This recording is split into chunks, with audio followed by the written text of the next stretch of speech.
منين كانت الطياره ديال ميريكان كتضرب بلايص ليا بعد، وسالات وكانت راجعه لحامله الطائرات اللي غادي تنزل فيها في وسط المحيط، وكان عليها جوج ديال الجنود وبيلوت. المشكله كانت منين الجندي الدريتش قال للبيلوت راه ما لقاش السفينه اللي غادي يهبطوا عليها.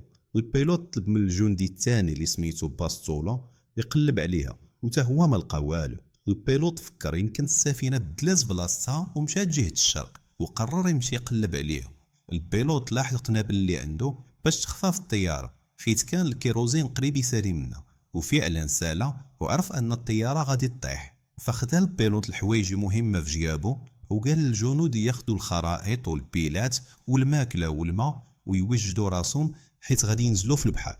وهبطوا في وسط البحر، ورمى البيلوت قارب النجاة، وداك الجنود ما عرفوش يخرجوا من الطياره حيت وحل ليه الحزام السلامه، وقبل ما تغرق قدروا يفكوه ويخرجوا. الشنطات اللي هازين كانوا تقال وكانوا غادي يغرقوهم، فحيدوهم وطاحوا في الماء، وطاح في الماء البيب.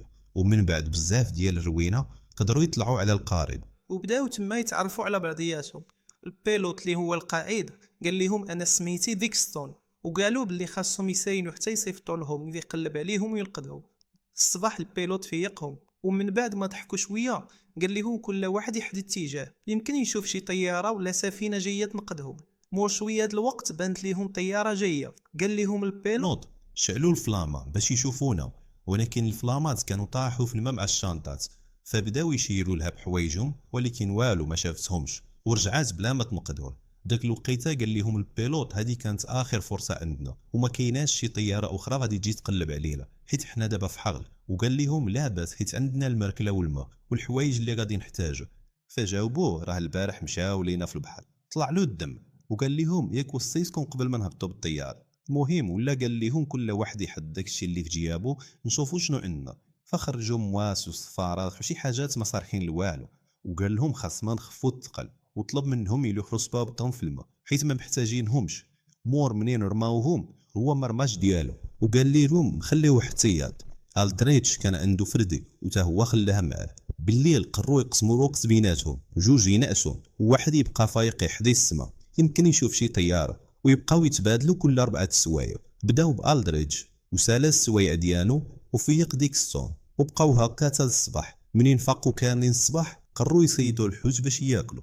فشدوا حبل معاهم وربطوه مع سلك، وداروا فيه طرف ديال التوب بحال الطعم زعما، ولكن ما عرفوا يصيدوا والو. وبقاو يساينوا وقت بزاف، وكانت الشمس مجهده والحراره طالعه بزاف. وبقاو هكا حتى جا الليل، وداز عليهم نهار مورا الاخر وهما كيحاولوا يصيدوا وكيتلفوا وقتهم بالهضره. البيلوت باينه مهموم حيت عارف داكشي اللي غادي يدوز عليه. ووصلوا للنهار الخامس بلا ماكله ولا شراب. وصل بهم العطش ان باستولا بغى يشرب من البحر، ولكن القائد منعو حيت غادي يموت من الملوحه د الماء. وبقاو جالسين ما عارفين ما يديروا. شويه وتفكر ديكستون ان عنده قلم الرصاص، وقرر يرسم رسم بياني باش يعرف هما فين وعرف بلاصتهم، وان كاين جزر تغيبه لهاد البلاصه، ولكن خاص الريح تديهم ليها.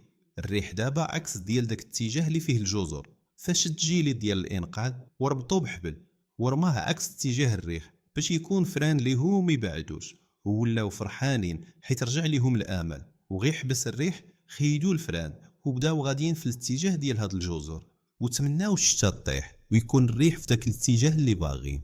وبداو كيدايو ويكلفوا الوقت ويضحكوا ويهضروا بحال ما خاصهم التاخير. بالليل باستورا كان كيحلم انه كيغرق. فاقوا كاملين من الصوت ديالو. داك الساعه بدات كطيح الشتا بزاف، فبداو يشربوا ويعمروا البلاستيكات اللي عندهم، وبداو يشكروا الله انه نقذهم واستجاب ليهم. وفي الصباح كان الدريتش مازال كيحاول يصيد شي حوت حيت كان قهروا الجوع والشمس حاره فوق راسهم. الدريتش يأس وحيد الخيط من الماء وجبد الموس اللي عنده وبغى يصيد به السردين الصغير اللي في الماء. داك الساعه القائد غوت عليه وقال له رجع داك الموس لبلاصتو، راه يمكن تقبل لينا القارب ونغرقو كاملين. ولكن صاحبنا ما سمعلوش وبدا كيضرب بالموس في الماء، وعلى غفله الموس ديالو ضرب حوته، وماشي اي حوته، راه صيد قرش وشدوه باش ما يوليش يرجع للماء. صافي قتلوه وحلوا ليه كرشو ولقاو فيه سردين صغير وبداو ياكلو تشبعو. وداكشي اللي بقى خبعوه في تقاشرهم باش ياكلوا منو الايامات الجايين. ولكن وقع داكشي اللي ما ضربين ليش الحساب. سمك القرش شم الريحه ديال الدم وتجمع تحت منه في الماء، وهما بقاو مخلوعين. بالليل الدنيا هدنات شويه. الدريتش كان ناعس ولكن فاق بزغير كابوس، ومد يديه الماء باش يغسل وجهه، وتما عضو قرش من يديه، وكان غادي يجرو الماء ولكن هو ما فاقوش شدوه. وداز سيامات عاوتاني، وكانوا عايشين على الماء ديال الشتا اللي كتصب مره والماكله اللي معاهم سالاس، وكانوا صافي غادي يموتوا بالجوع.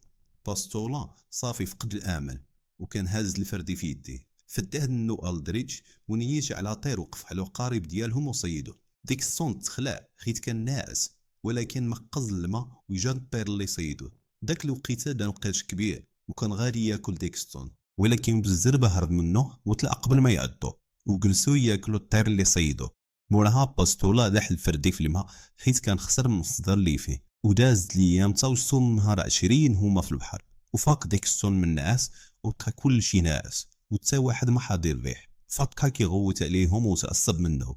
الدريتش تا هو تعصب عليه وقال له بغيتي تراقب وبلا تراقب انت، حنا ما غادي نديرو والو. ديكستون قال له انا القائد وانا اللي كنفهم في الخرائط. قال له كنتي كتفهم ما كناش تفنا، ورد له اللومه وقال له حتى هاد الخريطه اللي رسمتي يمكن ماشي افريقيه وما كاين حتى جزيره.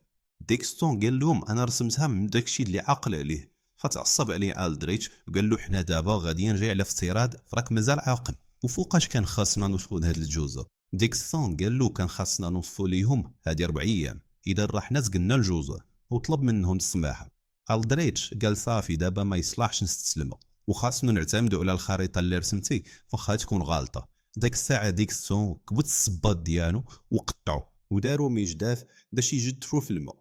ودازت اليوم هما على هاد الحاله حتى وصلوا للنهار 30، وكانوا صافي الجسم ديالهم تحرق وبدا كيتعفن والعطش غادي يقتلهم. ولكن الحمد لله الشاف بدات تطيح، وجمعوا شويه د الماء وشربوا. ولكن شويه ناضت عاصفه اول مره توقع، وطاح ديك السون في الماء وهما لحقوه ونقذوه. وزادت جهاد العاصفه وجات موجه كبيره وقلبات ليهم القارب، وغرق داكشي اللي كان عندهم كامل حتى الماء اللي جمعوه من الشتا. ولكن هما قلبوا القارب وركبوا فيه وحاولوا يشدوا راسهم تدوز العاصفه. في النهار الثاني كانت هدنات العاصفه، ولكن هما صافي تسالاو وبداو يشوفوا الصراع وبداو يهضروا مع بعضياتهم، وقالوا دابا الا شي واحد فينا مات شنو غادي يديروا الثانيين. فجاوبوا بعضياتهم باللي غادي ياكلوا.